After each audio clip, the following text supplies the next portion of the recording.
안녕하세요. 미래를 설계하라 경제잡학사정 구혜리입니다. 벌써 화요일 밤입니다. 오늘 밤도 편안하고 즐겁게 경제 이야기 나눠보도록 하겠습니다. 오늘도 두 분의 아나운서와 함께하도록 하겠습니다. 여러분 안녕하세요. 네, 안녕하세요. 네, 그럼 간밤의 미 증시부터 확인하고 넘어가도록 하겠습니다. 간밤의 뉴욕 증시 혼조로 마감을 했습니다. 물론 주요 지수는 혼조 마감하긴 했지만요. 나스닥과 S&P 500 지수는 상승하면서 마감을 했습니다. 특히 나스닥 지수 같은 경우에는 최고치를 경신하기도 했는데요. 이 가운데 가장 중요한 역할을 했던 건 바로 반도체였습니다. 반도체 관련주가 이틀 연속 불기둥을 세우면서 이 지수를 끌어올려주는 역할을 했는데요. 특히 필라델피아 반도체 지수 지난 13일 3% 넘게 뛰었는데 또 한 번 상승을 해줬습니다. 2% 넘게 오르면서 마감이 된 건데요. 특히 이 중에서 가장 큰 역할을 했던 건 브로드컴입니다. 지난주에 사상 처음으로 시가총액 1조 달러를 돌파한 데 이어서 이 상승세 계속해서 이어가는 모습 나타났는데요. 11% 넘게 상승을 하면서 좋은 흐름 나타나줬습니다.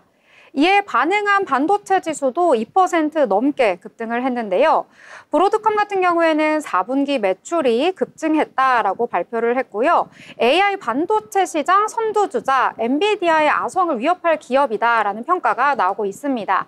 이에 따라서 엔비디아 외에 새로운 반도체 기업에 투자를 하고 싶었던 투자자들의 이 매수세가 강하게 집중이 된 건데요. 이 브로드컴은 지난 12일 분기 실적 발표회에서 이 대형 클라우드 기업 3곳과 함께 AI 칩을 개발 중이다라고 밝혔었는데요.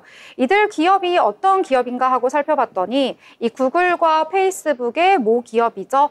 메타 그리고 틱톡을 운영하는 중국의 기업 이 바이트댄스로 알려지기도 했습니다.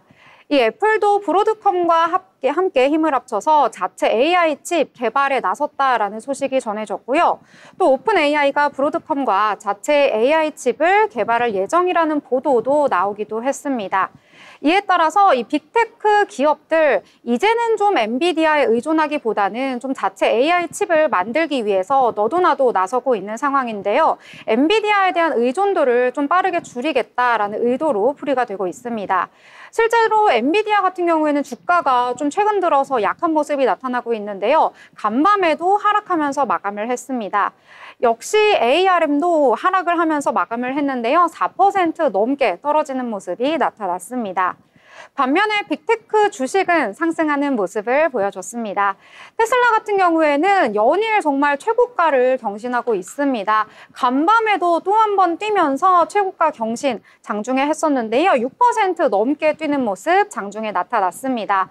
테슬라 좀 진입이 힘들다 이런 얘기가 계속해서 나오고 있는데 좀 한번 빠져줘야지 그때 들어갈 수 있을 텐데 정말 쉬지 않고 올라가는 테슬라의 모습 지난밤에도 나타났습니다.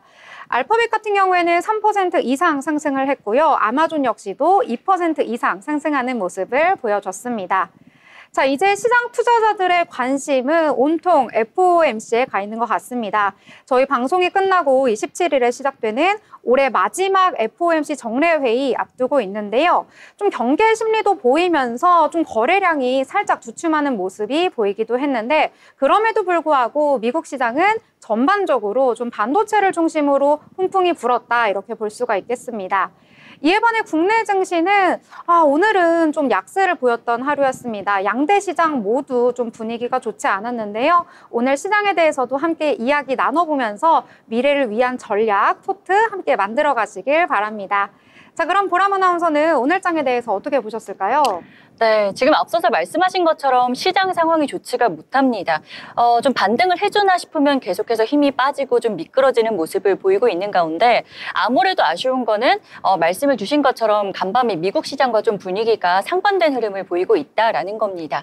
사실 뭐 완전 절대적이다라고는 아니어도 그래도 미국 시장이 올라주면 우리 시장도 어느 정도 올라준다라는 커플링이 커플링이 약간은 좀 공식처럼 여겨졌는데 요즘 같은 경우에는 디커플링처럼 가고 있죠. 테슬라 같은 경우에는 계속해서 무섭게 좀 신고가를 경신을 하고 있는데 우리 시장은 그 흐름을 따라주지 못하고 특히 2차 전지, 전기차주 관련해서는 어제 잠깐 반등을 했지만 오늘은 다시 좀 조정받는 모습을 보여주고 있습니다.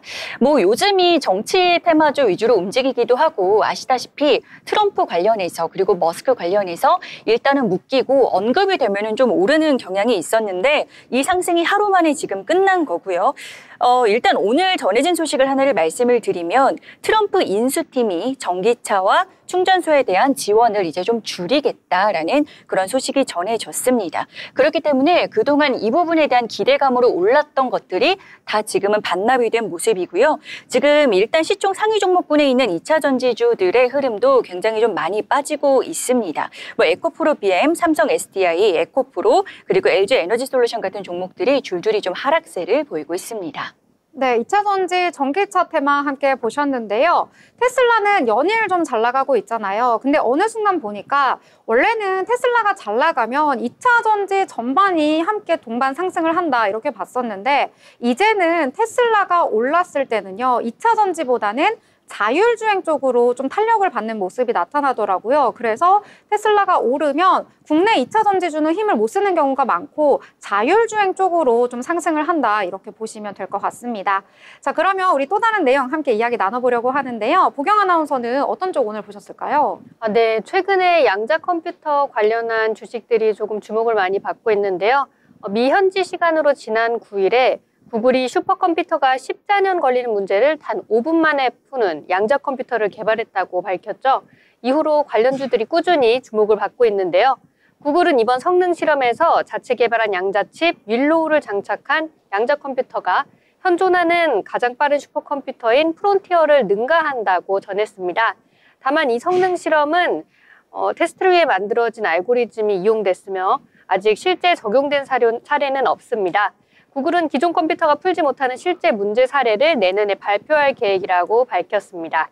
이런 소식에 간밤에 뉴욕 증시에서부터 퀀텀 컴퓨팅, 아이온큐 등 양자 컴퓨터 관련주들이 급등 흐름 보였는데요. 이에 국내 관련주들도 함께 상승 흐름을 탔습니다. 특히 오늘 ICTK의 상승이 두드러졌는데요. ICTK의 경우 SK텔레콤이 세계 최초로 하이브리드형 양자암호 컴퓨터 제품을 상용화했다는 소식이 주가에 영향을 준 것으로 보입니다. ICTK는 SK텔레콤의 양자보안 관련 투자 자회사인 IDQ와 협력해서 공동 솔루션을 개발하고 있는데요. 이번 SK텔레콤의 상용화 성공은 ICTK의 기술력을 입증하고 향후 양자보안 시장 성장에 따른 수혜를 기대하게 만드는 요인으로 작용하고 있습니다. ICTK 외에도 양자 컴퓨터 테마인 아이윈 플러스 오늘 상한가 기록했고요. 그 외에 드림 시큐리티, KCS 등 많은 종목들, 코이버까지 강세 보였습니다. 네. ICTK 같은 종목은요, 양자 암호로도 엮이기도 하는데요. 오늘 장에서 반도체, 그 안에서도 좀 시스템 반도체 쪽으로 좀 온기가 돌았었거든요. 같이 시스템 반도체로도 엮이는 종목이기 때문에 함께 살펴보시면 좋을 것 같습니다. 자, 그럼 보람 아나운서 또 어떤 테마 함께 보셨을까요? 다음 테마로는 좀 로봇 테마를 한번 가져와 봤습니다. 우리가 사실 로봇이라고 하면은 딱 우리가 이미지화로 생각하는 그 로봇 이렇게 생각을 하기가 쉬운데 그 안을 따지고 들어가 보면 그리고 그동안에 우리 주식 시장에서 로봇 쪽이 어떻게 좀 순환매가 돌았는지를 살펴보면은 일단은 아마도 올 하반기까지는 좀 푸드테크 로봇 쪽이 좀 강세였던 것 같고요. 그 뒤로는 이제 사족 보행을 하는 휴머노이드 그리고 최근에 이제 좀 주목을 받는 로봇 쪽이 이제 의료 분야에 사용이 되는 로봇이다. 좀 이렇게 크게는 정리를 좀 해볼 수가 있을 것 같은데 오늘은 이제 여기에서도 의료 쪽에서 재활 로봇 쪽으로 살펴보면 좋을 것 같습니다.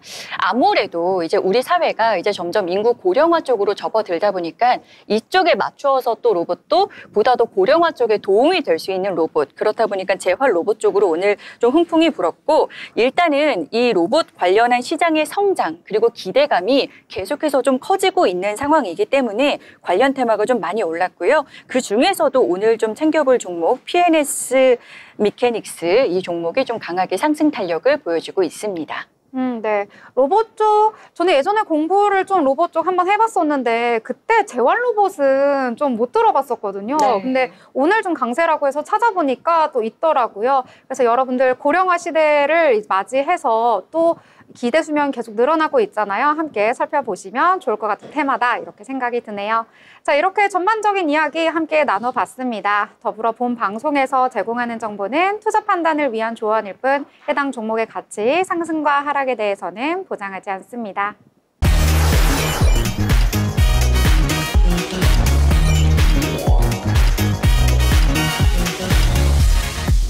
네, 이번 시간은 이재규 기자와 함께 다양한 건설, 부동산 이슈를 알아보는 마켓 트렌드 시간입니다. 이재규 기자 나오셨습니다. 어서 오세요.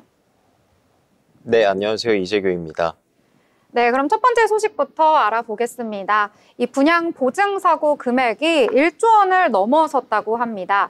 이 지방의 중소 건설사들의 자금난이 점차 심화가 되고 있는데요. 이에 따라서 공사가 중단되는 사례까지 나타나고 있다는 소식입니다.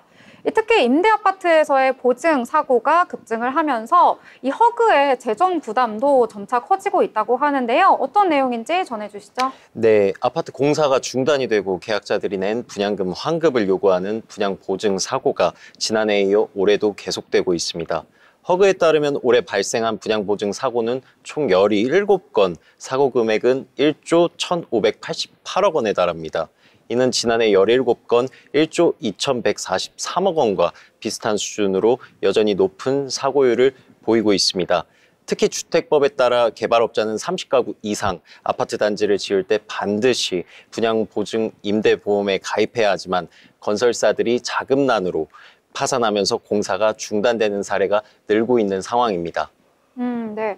아까 이제 임대아파트의 보증 사고가 급증했다고 했는데요. 그렇다면 어느 정도가 증가가 된 걸까요? 네, 임대아파트 보증 사고가 급증했는데 올해 사용 검사 전 임대 보증 사고는 6건으로 전년 대비 2배 증가했습니다. 대표적인 사례로 광주에 본사를 둔 건설회사가 법정 관리를 신청하면서 3개 임대아파트 사업장이 보증사고로 처리되었습니다. 또한 서울 은평구에 있는 임대아파트 현장은 시행사와 시공사 간의 갈등으로 공사가 장기간 중단되며 보증사고로 이어졌습니다.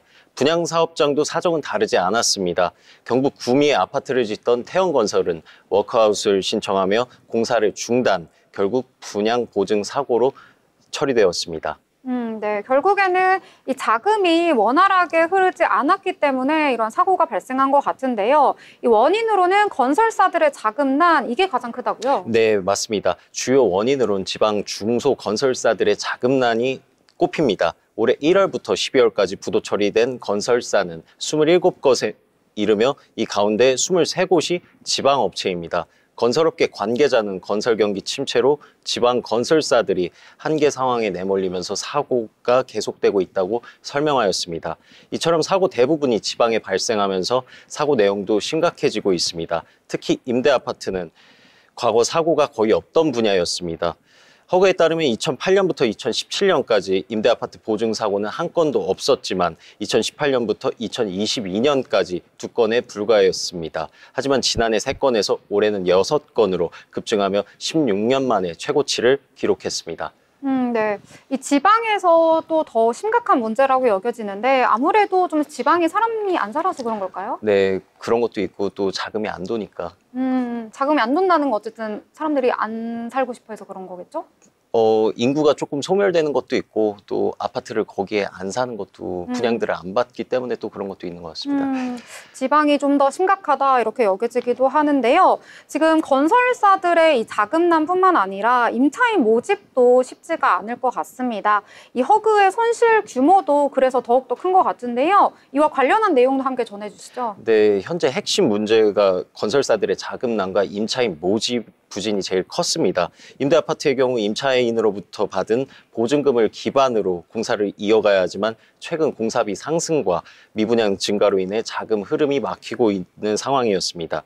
특히 원자재 가격과 인건비 폭등이 큰 부담으로 작용하고 있었는데 정부가 임대아파트 표준 건축비를 현실화하겠다고 나섰지만 여전히 현장의 비용 부담을 감당하기에는 부족한 상황이었습니다. 또한 분양 보증 사고가 지속되며 허그의 재정 부담도 갈수록 커지고 있었습니다. 사고가 발생한 사업장의 수분양자나 임차인들에게는 분양 계약금과 중도금, 임대 보증금을 환급해야 하기 때문입니다. 허그는 전세 사기 보증 대입 변제로 이미 재무 건전성이 악화된 상태로 분양 보증 사고까지 겹치며 더 큰 재정 압박을 받고 있습니다. 허그는 올해의 영업손실 규모를 전년과 비슷한 3조 9천억 원대로 예상하고 있습니다. 네, 규모가 굉장히 큰데요. 이 지방의 중소건설사들이 잇따라 자금난을 겪고 있으면서 좀 공사 중단까지 이어지고 있습니다. 이러한 사고가 계속해서 반복되어 일어나기 때문에 허그가 좀 부담을 더욱더 느끼고 있다, 이렇게 볼 수가 있겠는데요. 이 정부와 건설업계 모두가 좀 새롭게 해결해야 될 과제가 아닌가 싶습니다. 정부 차원의 실효성 있는 대책 빠르게 만들어 보도록 촉구해 보도록 하겠습니다. 네, 다음 소식도 한번 이어서 체크를 해보도록 할게요. 지난번에 이제 전해드렸던 이슈입니다. 인천 미추 1구역 재개발 공사가 이제 물가 상승에 따른 시공사의 공사비 증액 요구 때문에 중단이 어느덧 한 3개월째 된 상황을 전해드렸었는데요. 이 때문에 뭐 인근 구역에서도 비슷한 사태가 발생을 하지 않겠느냐 하는 우려감이 계속해서 좀 커지고 있습니다. 일단 라인 건설 측이 두 사업체의 계약 조건이 다르다라고 좀 우려를 일축을 하고 있기는 한데, 그래도 일각에서는 재개발 사업 전반에 불확실성이 계속해서 좀 커지고 있다라는 지적이 나오고 있습니다. 자세한 소식을 한번 전해주시죠. 네, 인천 미추 1구역 재개발 사업이 공사비 증액 문제로 갈등을 빚으며 공사가 멈춰섰다고 지난번 전해드렸었는데, 시공사인 라인건설이 계약 당시 명시된 물가 변동 배제 특약을 어기고 공사비를 추가로 요구하며 공사를 중단한다는 소식이었죠. 공사 중단이 장기화되며 미추홀구와 인천시, 국토부가 중재에 나섰지만 갈등은 여전히 해결되지 않는 시점에 문제는 이러한 갈등이 인근 10정 3구역으로 확산될 가능성이 있다는 겁니다. 10정 3구역 역시 라인건설과 계약한 사업지로 미추 1구역과 유사한 상황이 발생할 수 있다는 불안감이 커지고 있습니다. 그러면은 이제 건설사 측에서는 좀 어떤 입장일까요? 네, 라인건설 측은 10정 3구역, 미추 1구역과 계약 조건이 다르다며 강조했는데, 미추 1구역은 물가 변동 배제 특약이 포함되어 있지만 10정 3구역은 계약 단계에서 건설 공사비 지수를 반영하고 착공 후 물가 상승비를 공사비에 반영할 수 있는 조건을 설정했기 때문에 문제가 발생하지 않을 것이라고 설명했습니다. 다만 전문가들은 물가 상승이 지속될 경우 10정 3구역 역시 안정성을 담보할 수 없다고 지적합니다. 통계청에 따르면 최근 3년간 건설 공사비 지수는 약 26% 상승했는데, 이는 소비자 물가 지수 상승률의 2배에 달합니다. 건설 공사비 지수를 반영한다 해도 건설사의 기대에 미치지 못할 경우 미추 1구역과 유사한 갈등이 재현될 가능성을 배제할 수 없다는 우려가 나오고 있습니다. 한 건설업계 관계자는 물가 변동 배제 특약을 둔 사업지에도 공사를 중단한 건설사가 물가 반영 조건이 포함된 계약에서 더 쉽게 공사를 멈추고 협상을 시도할 가능성이 있다고 조언했습니다. 이로 인해 미추 1구역 사태가 단순히 해당 사업지의 문제에 그치지 않고 재개발 사업 전반에 불확실성을 키우고 있다는 지적이 제기되고 있습니다.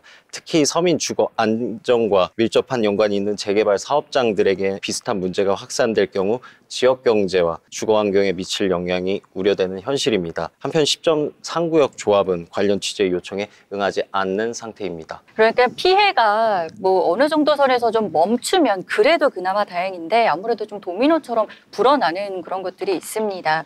인천 그 미추 1구역 말씀 주신 그 공사 중단 사태가 아무래도 이제 계속해서 다른 재개발 사업장에도 영향을 미칠 가능성들이 제기가 되면서 아무래도 지역 주민들 그리고 조합원들 간의 불안감이 좀 계속해서 좀 커지고 있습니다.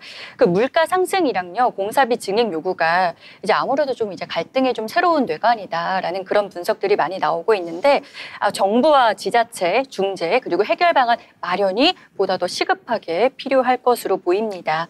네, 다음 소식으로 한번 또 넘어가 볼게요. 서울과 경기 지역의 이제 빌라 월세 거래 비중이 처음으로 또 50%를 넘어서 이제 또 역대 최고치라고 합니다.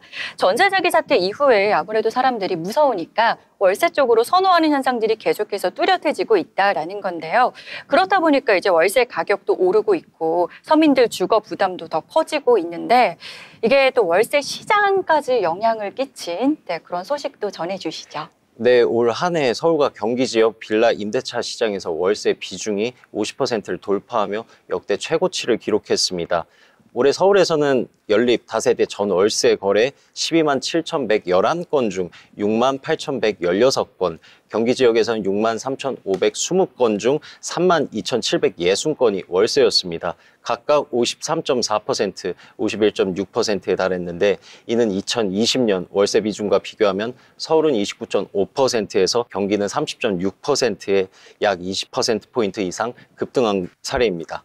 네, 맞아요. 그러니까 아무래도 그동안은 사실 빌라라고 하면은 뭐 당연히 전세였다 이렇게 생각하는 경우가 많았는데 요즘은 좀 이례적인 변화들이 계속해서 나타나고 있습니다. 뭐 여러 가지 이유들 뭐 지금 앞서서도 말씀을 드리기는 했지만 좀 이렇게 월세 비중이 급격하게 높아진 이유가 있을까요?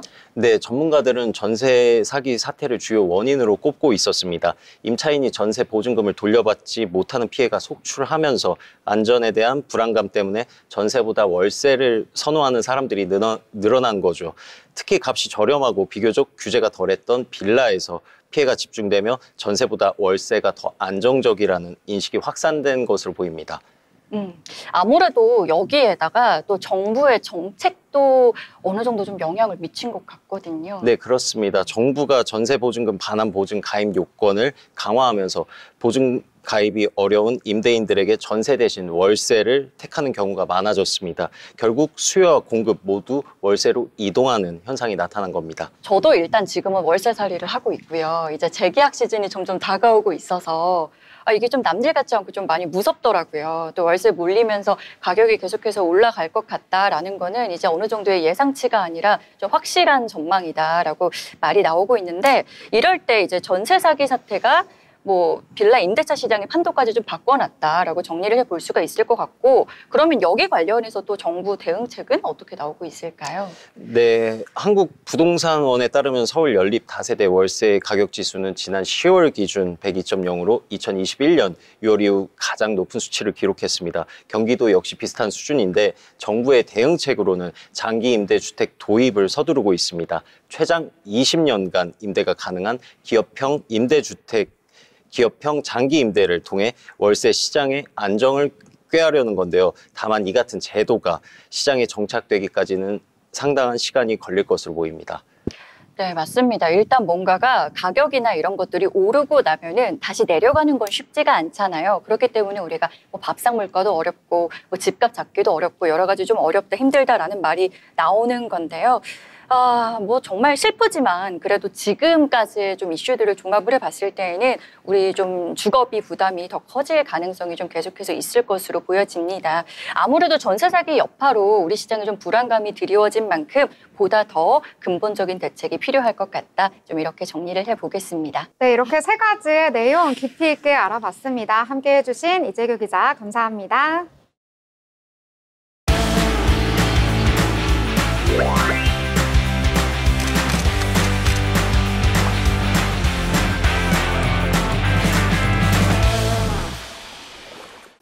네, 이번 시간은 전국의 축제, 전시, 하프를 알아가보는 시간이죠. 어디 갈까 시간입니다. 자, 오늘은 또 어디로 떠나볼까요? 오늘은 박하인 아나운서와 함께하도록 하겠습니다. 어서 오세요. 안녕하세요. 네, 이제 겨울 축제들이 전국 곳곳에서 열리고 있다고 합니다. 저희가 한 곳 한 곳 소개해드렸는데요. 오늘도 지역에서 열리는 축제 한 곳을 소개해드린다고 합니다. 자, 하인 아나운서, 오늘은 어디를 소개해 주시나요? 네, 오늘 떠나볼 곳은 바로 한평입니다. 말씀해 주신 것처럼 이렇게 겨울이 되니까 조명축제, 빛축제, 크리스마스 축제 이렇게 다양한 축제들이 열리고 있는데요. 그래서 제가 오늘 새로운 곳 한 곳을 찾아왔습니다. 오늘 소개해드릴 축제는 2024 한평 겨울밤 빛축제입니다. 2024 한평 겨울밤 빛축제는 조형물과 자연물의 빛을 결합한 축제인데요. 2024 국향대전에서 활용된 대형 조형물과 엑스포공원의 경관 조명을 활용했다고 합니다. 한평이 또 국화의 고장으로 유명한데요. 그래서 이번 축제에서도 생화, 국화와 조명이 결합된 특별한 풍경을 감상하실 수 있습니다. 겨울밤에 추위까지 잊게 할 화려한 축제인 만큼 다양한 즐길거리와 아름다운 조명들이 수놓아져 있습니다. 운영은 11월 26일부터 시작했고 12월 25일 크리스마스에 운영이 종료된다고 합니다. 약 일주일 정도밖에 안 남았기 때문에 관심 있으신 분들은 빠르게 갔다 오면 좋을 것 같습니다. 뭐 말만 들어도 굉장히 설레는 두 단어의 조합입니다. 조형물, 조명의 만남이어서 더 기대가 되는 것 같은데요. 아무래도 이제 뭐 다양한 즐길거리가 있다라고 지금 잠깐 말씀을 주셨는데 어떤 프로그램들 준비돼 있을까요? 네, 조명 빛 축제이다 보니까 아무래도 야간 조명 연출이 가장 먼저 떠오르고요. 이곳 한평 빛 축제는 매일 오후 4시부터 밤 9시까지 운영이 됩니다. 이 운영되는 시간 동안 조명이 화려하게 켜져 있다고 생각하시면 될 것 같습니다. 또 한국 미디어 아트 거장이죠. 이인남 작가의 미디어 아트 전시도 볼 수 있는데요. 화려함과 정교함으로 시선을 사로잡는다고 합니다. 특히 한평 엑스포공원 내 다육식물관, 수생식물관, 자연생태관 등 다양한 전시관은 LED 조명과 레이저로 꾸며져 있어서 아이들과 방문하기도 좋고요. 이 외에도 다양한 체험 프로그램들도 준비되어 있습니다. 네, 제가 전시를 또 종종 보러 가곤 하는데요. 여기에 전시도 있고 이런 축제 안에 다양한 체험 프로그램도 있어서 너무 좋은 것 같아요. 직접 즐길 수 있는 체험 프로그램 어떤 게 있을까요? 네, 사실 연인이랑 가도 친구랑 가도 혹은 이제 아이들을 데리고 가족들이랑 가도 이 체험하는 프로그램이 있어야 재미가 확 사는 것 같더라고요. 그래서 한평 빛축제에는 미니 트리 만들기 체험도 있고요. 산타복 입기 체험, 루돌프 머리띠 만들기, 야광 페이스 페인팅 등 다양한 체험거리가 있습니다. 혹시 이 중에서 가장 체험해보고 싶으신 거 있으실까요? 저는 또 틀이 제가 반짝이는 거 보면 못 참거든요. 그래서 저는 미니 틀이 좀 만들어 보고 싶어요. 저는 일단 야광에 미치는 사람이어가지고 야광이라는 단어를 딱 듣자마자 이거를 얼굴에서 내가 밤에 좀 빛을 뿜어내면 어떨까 하는 생각이 들어서 얼굴에서 발광을 벌써부터 좀 기대가 되는 것 같습니다. 네, 이렇게 약간 상당히 아기자기하고 이런 게 많다 보니까 저도 굉장히 관심이 많이 가는 체험들이 많았습니다. 그럼 제가 하나씩 좀 더 자세하게 설명해 드리도록 하겠습니다. 먼저 혜림 아나운서가 말씀해 주셨던 미니 트리 만들기 체험은요. 아이들은 1회에 3,000원, 대인은 10,000원이고요. 종이 오너먼트에 원하는 글귀나 그림을 그려서 미니 크리스마스 트리를 만드는 체험 프로그램입니다. 그리고 산타복 입기 체험은 무료로 진행되는데요. 산타복 의상을 입고 산타가 되어 돌아다니면서 포토존에서 사진을 찍을 수 있습니다. 그리고 보람 아나운서님이 말씀해 주셨던 네. 야광 페이스 페인팅, 이것도 무료로 받아보실 수 있고요. 그리고 야광 팔찌나 핸드폰 스트랩 만들기 체험도 진행되고 있습니다. 1회 3,000원으로 추억에 남는 팔찌나 스트랩 하나 만들어 가시는 것도 좋을 것 같고요. 마지막으로 루돌프 머리띠 만들기도 1회에 3,000원, 나만의 루돌프 머리띠를 만들어보는 가족용 체험 프로그램이라고 보시면 될 것 같습니다. 단 이 체험 프로그램들이 매주 금요일, 토요일 이렇게 열리다 보니까 이용해 보실 분들은 꼭 이번 주에 방문해 보시면 좋을 것 같습니다. 나 정말 뭐 해볼 수 있는 것들이 일단 다양하기 때문에 뭐 눈도 즐겁고 마음도 즐거울 것 같다라는 그런 생각이 드는데 제가 언뜻 듣기로는 이제 또 그 흥을 좀 더 달궈줄 그런 뭐 버스킹 공연 같은 것도 있다고 하더라고요. 네, 맞아요. 버스킹 공연도 있는데요. 버스킹 공연은 매주 토요일 오후 5시부터 밤 9시까지 하고요. 근데 이제 12월 24일이랑 25일은 토요일이 아니지만 공연을 한다고 합니다. 색소폰 공연과 마술 공연, 재즈 공연까지 하니까 이 음악을 좋아하시는 분들, 눈으로 더 다양한 걸 담고 싶은 분들께는 굉장히 좋은 분위기지 않을까 싶습니다. 또 버스킹 공연 시간표도 나와 있으니까요. 관심 있으신 분들 시간표 참고해서 보시기 바랍니다. 네, 저도 마술도 좋아해가지고 공연 시간 맞춰서 좀 보면 좋을 것 같은데요. 또 이 지역이 한평이잖아요. 이 지역에 가면 그 지역에서 유명한 먹거리나 음식 같은 것도 즐기면 너무 좋을 것 같은데 혹시 우리 배를 채울 수 있는 먹거리 어떤 것들이 있을까요? 네, 다양한 먹거리들 역시 준비되어 있는데요. 호빵이나 군고구마, 피자 같은 이렇게 다양한 먹거리랑 편의점이 있어서 이렇게 사 먹을 수 있는 공간이 따로 있고요. 그 다른 한쪽에는 지역 특산품을 구매할 수 있는 기념품 부스로 운영 중이니까 기념으로 특산품도 사가시면 좋을 것 같습니다.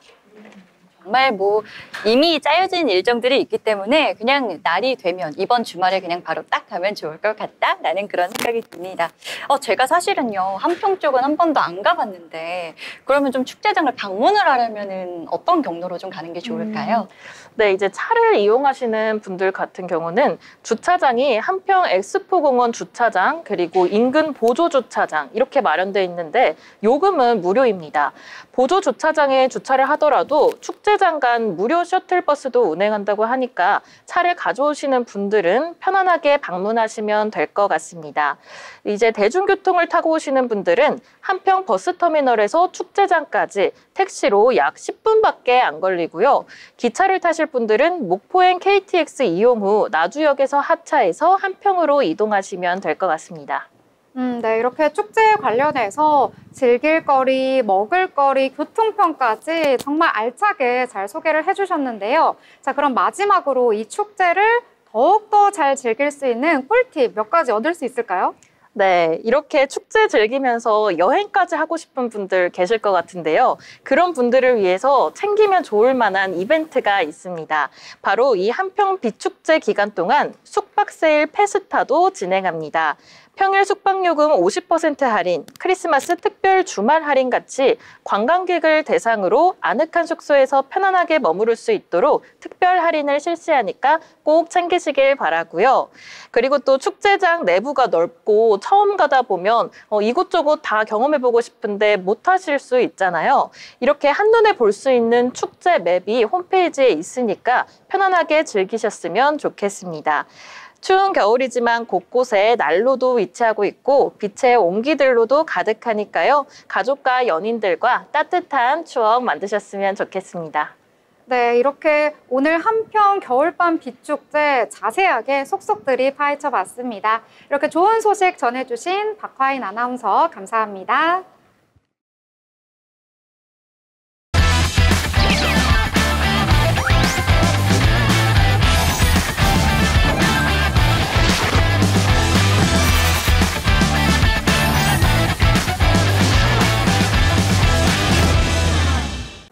네, 이번 시간은 돈을 잘 벌고 싶은 이 고수가 되고 싶은 아나운서들이 모여서 주식 이야기, 경제 이야기 함께 나눠보도록 하겠습니다.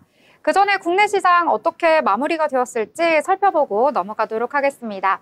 자, 보경 아나운서, 오늘 장 어떻게 끝이 났을까요? 네, 오늘 양시장 하락하면서 마감했는데요. 우리 시장이 이제 미국과 일본의 금리 이벤트를 앞두고 긴장감에 조금 관망세가 두드러지는 모습이었습니다. 먼저 환율 보시면 오늘 가파르게 오르는 상승세가 지속되고 있는데요. 이창용 한국은행 총재가 환율 상승을 두고 외환위기 우려는 과도하다고 발언을 했죠. 12월 들어서 환율이 1,400원대에서 고착화되는 모습이 계속해서 나타나고 있는데요. 오늘 환율은 1,430원대에서 마감이 됐습니다. 이어서 코스피 지수 보시겠습니다. 오늘 코스피 지수 전반적으로 하락하는 흐름이었는데요. 장 초반부터 계속해서 눌림은 모습이었습니다. 전일 대비 1.29% 하락하면서 2,456포인트에 마감했습니다. 코스닥도 보시겠습니다. 코스닥의 경우도 마찬가지로 지지부진한 흐름이었는데요. 0.58% 하락하면서 694선에서 마감됐습니다. 다음으로 수급 동향 보시겠습니다. 먼저 코스피 수급 동향 보시면 개인과 기관이 동반 매수를 해줬습니다. 개인이 4,642억 원, 기관이 1,527억 원 매수해줬고요.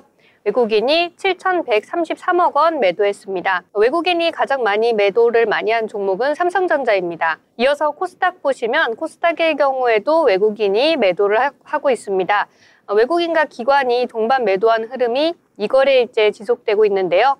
외국인이 1,239억 원, 기관이 93억 원 매도했습니다. 외국인이 가장 많이 매도한 종목은 오늘 제약 종목들 많이 매도했는데요. HLB와 삼청당 제약을 가장 많이 매도하는 모습이었습니다. 시가총액 상위 종목도 보시겠습니다. 먼저 코스피 시가총액 상위 종목입니다. 오늘 삼성전자와 SK하이닉스 이 거래일째 서로 엇갈리는 흐름 보이고 있는데요. 오늘 대형주 중심으로 하락세가 두드러지는 모습이었습니다. 상승불 켜낸 종목은 SK하이닉스, 기아 둘만 있는 상태고요.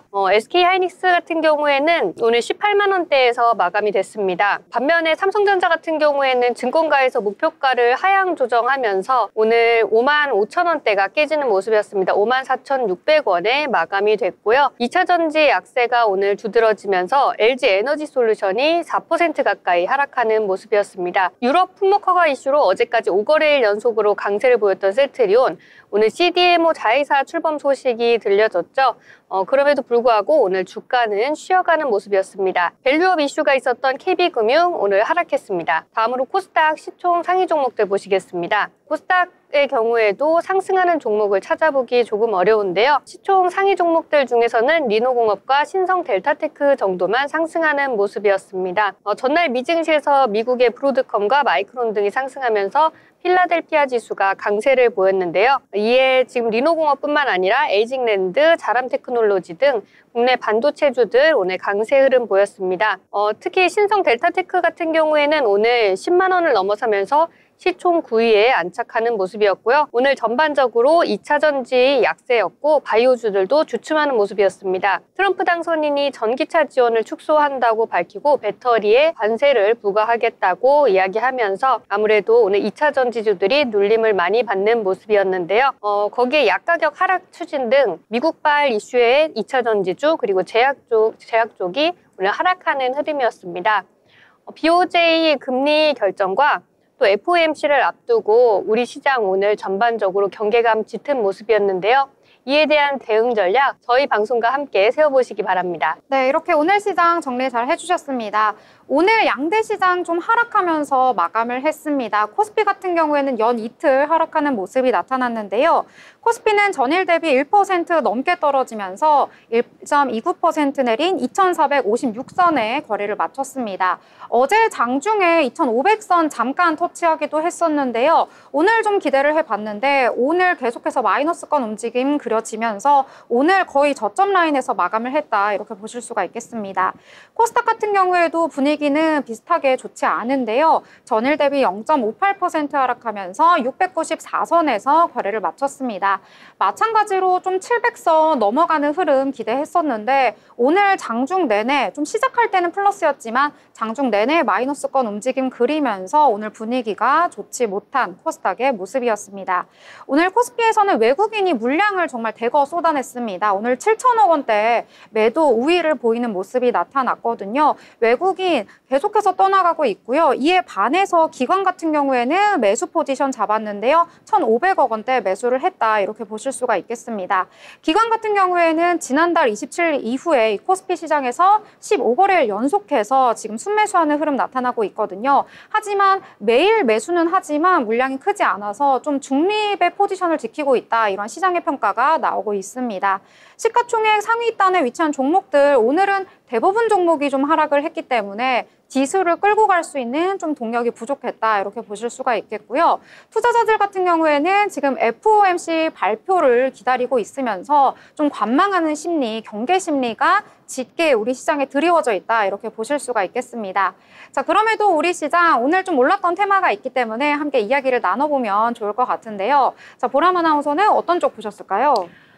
정말 시장이 워낙 많이 밀리고 좀 하락한 테마들이 많아서 그 안에서 상승한 테마를 찾기가 사실은 좀 힘듭니다. 어떤 게 좀 뚜렷하게 올랐다라고 말을 하기는 어려운데 그래도 좀 찾아본다면 제가 앞서서 이제 로봇 테마를 말씀을 드렸었고요. 로봇과 함께 좀 연동해서 움직이는 테마가 이제 AI 쪽이기 때문에 지금 AI를 한 번 더 체크를 해봤습니다.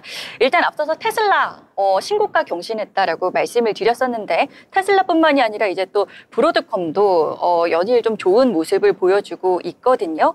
미국의 뭐 반도체도 오르고 있고 일단 최근에 좀 전해진 뉴스를 말씀을 드리겠습니다. 삼성, LG전자, 현대차가 캐나다 AI 스타트업 이제 텐스토렌트에 투자를 했다라는 소식이 전해지면서 이렇게 어려운 시장 속에서도 AI 쪽으로는 좀 훈풍이 불었고요.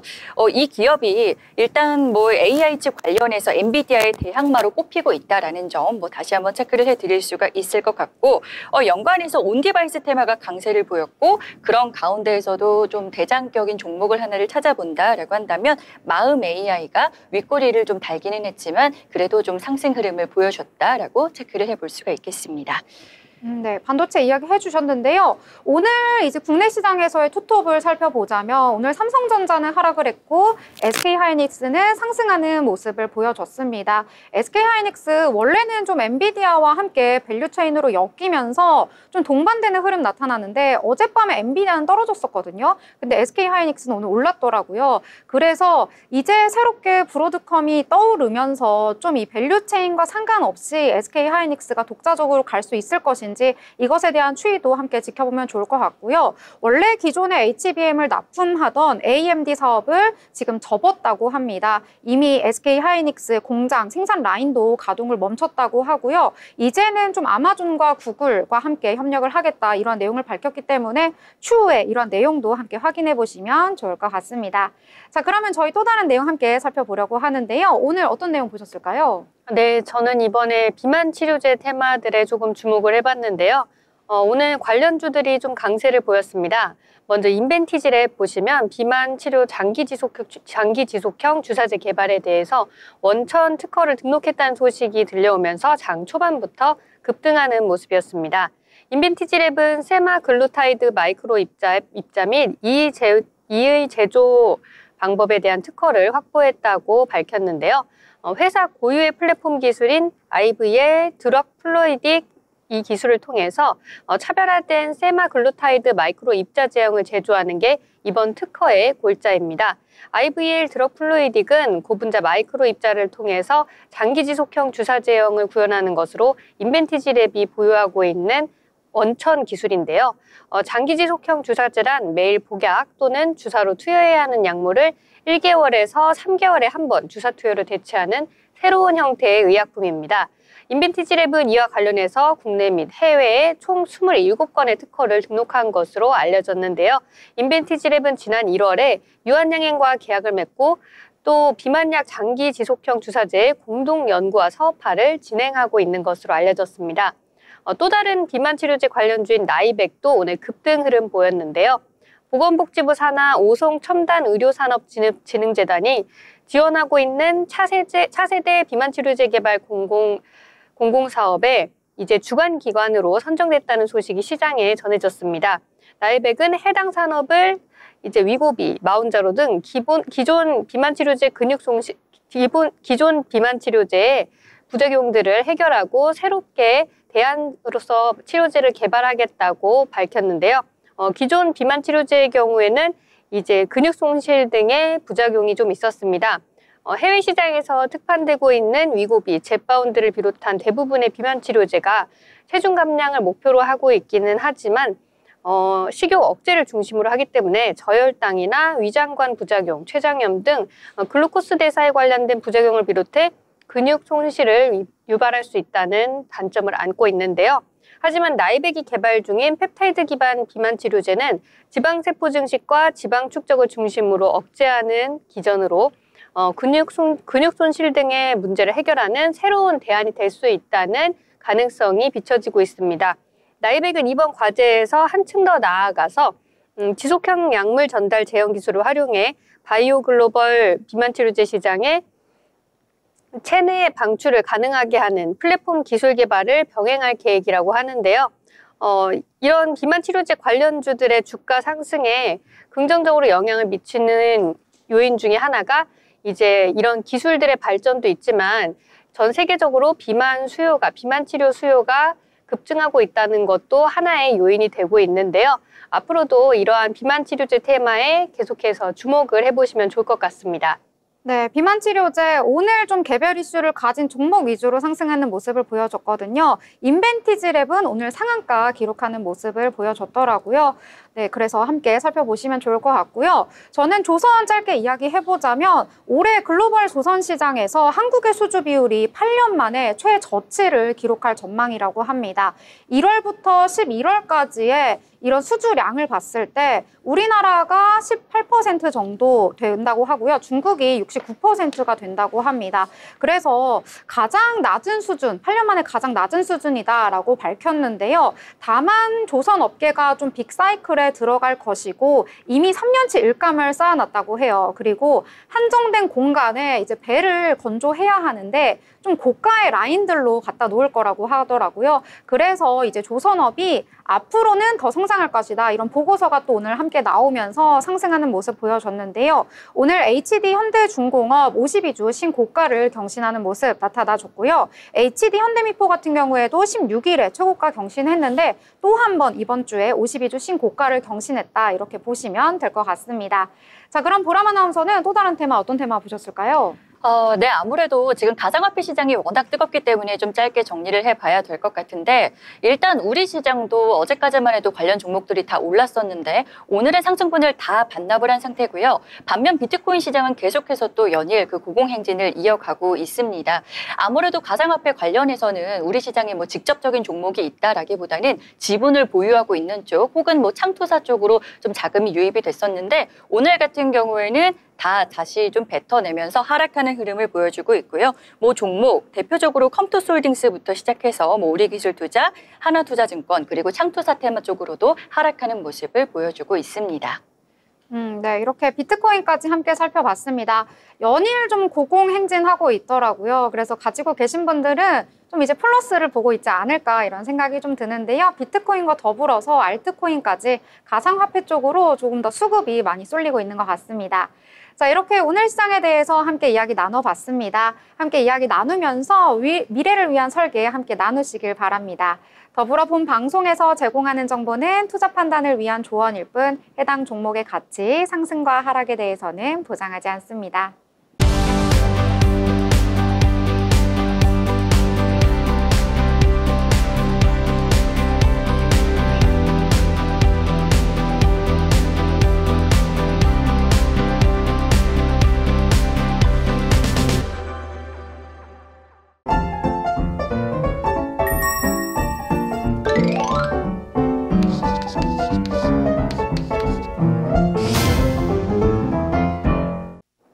네, 이렇게 오늘장에 대해서 깊이 있게 이야기 나눠봤는데요. 이번에는 한 줄로 저희가 오늘 시장 한번 마무리해 보도록 하겠습니다.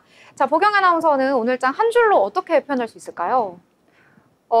아무래도 지금 금리 빅 이벤트를 앞두고 시장이 좀 쉬어가는 모습인데 이런 시장에서도 한번 기회를 찾을 수 있는 그런 안목을 가질 수 있도록 노력해보면 어떨까라는 생각이 듭니다. 한 줄이 좀 긴데요? 짧게 하면 어떻게 되는 거죠? 안목을 위기 찾자? 속 보석을 찾자. 위기 속 보석을 찾자. 네, 이렇게 정리해보도록 하겠습니다. 자, 보람 아나운서는 오늘장 한 줄로 어떻게 표현해 볼까요? 너무 어려운 시장이라서 지금 방송 끝까지 고민을 했는데 저는 일단은 유행템이 없더라도 잘해보자. 좀 이렇게 한 문장으로 정리를 해보고 싶습니다. 지금 말씀드린 유행템이 뭐냐면은 우리 시장이 요즘 아무래도 오르는 종목 위주로 오르고 좀 테마주 위주로 좀 급등락을 보이는 모습을 보이고 있어서 내가 오르는 종목이 없으면은 내 계좌는 파란불만 가득하다라는 분들이 많더라고요. 이렇게 좀 테마주로 쏠림 현상을 보이는 게 아니라 지금 지수가 많이 밀렸습니다. 우리 시장이 좀 전체적으로 전반적인 테마에 훈풍이 불기를 바라는 그 개인적인 마음을 담아서 유행템이 없더라도 잘해보자라는 그런 응원의 메시지를 한번 드려보도록 하겠습니다. 네. 최근에 유행템은 뭔가요? 아무래도 정치 테마주가 아닐까 하는 생각이 드는데 아시죠? 정치 테마주는 리스크 관리 잘 하시고 또 조심히 투자를 해보셔야 되겠습니다. 네, 맞아요. 정치 테마주 요즘 들어서 변동 주기가 더 짧아졌더라고요. 그래서 투자에 더 유의를 해야겠다 이런 생각이 드는데요. 이 탄핵의 전국이 어느 정도 마무리가 되었고 이제는 좀 새로운 재료를 찾아야 할 때가 아닌가 이런 생각이 듭니다. 저도 좀 비슷한 내용인데요. 새로운 재료를 찾아보자 이렇게 정리해 보도록 하겠습니다. 자, 오늘 방송도 이렇게 마무리하도록 하겠습니다. 저희는 내일 방송에서 더 풍성한 내용 가지고 찾아뵙도록 하겠습니다. 시청해주신 여러분 고맙습니다.